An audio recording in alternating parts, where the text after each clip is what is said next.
پہلے اجنبی، پھر دوست، پھر لمبی لمبی باتیں، پھر مختصر باتیں اور پھر اجنبی۔ تمام دوستوں سے گزارش کر رہے ہیں کہ ہمارے یوٹیوب چینل کو سبسکرائب کریں اور ساتھ بیل آئیکن کو پریس کریں۔ رب کے عشق میں ایک مقام وہ بھی آتا ہے کہ دعا تو دور کی بات ہے، انسان صرف سوچتا ہے اور رب نواز دیتا ہے۔ دو باتیں عقل کا عیب ہے، کہنے کے وقت چپ رہنا اور چپ رہنے کے وقت بولنا۔ اپنی غلطی کا اعتراف کر لینا ایک خصوصیت ہے، اس سے نفس میں عاجزی پروان چڑھتی ہے اور تکبر کمزور ہوتا ہے۔ انسان کا زوال اس وقت شروع ہوتا ہے جب وہ اپنے مخلص لوگوں کے ساتھ منافقت شروع کر دیتا ہے۔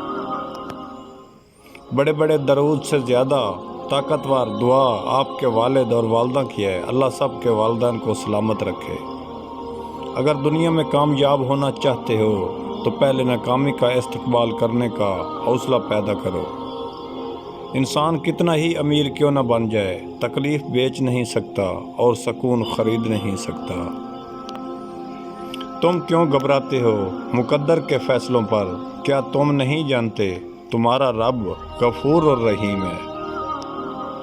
حضرت علی نے فرمایا، مشکلات بہترین لوگوں کے حصے میں آتی ہے کیونکہ وہ اس کو بہترین طریقے سے انجام دینے کی صلاحیت رکھتے ہیں۔ جس قوم کے پاس رہنمائی کے لیے قرآن ہو، اگر وہ رستہ بھول جائے تو کتنی بد نصیبی ہے۔ رسول اللہ نے ارشاد فرمایا، جس نے مغرب کی طرف سورج کے طلوع ہونے سے پہلے توبہ کر لی، اس کی توبہ قبول ہو جائے گی۔ جو شخص روکھی سوکھی کھا کر بھی مطمئن رہتا ہے وہ سب سے زیادہ دولت مند ہے، کیونکہ اطمینان فطرت کے سب سے بڑی دولت ہے۔ کچھ مدت گزر جانے کے بعد آپ کو معلوم ہوگا کہ اگر خدا آپ کو آپ کے انتخاب پر چھوڑ دیتا ہے تو آپ ڈوب جاتے ہیں۔ وائس آف سدا بہار کملانا، پلیز لائک اینڈ سبسکرائب۔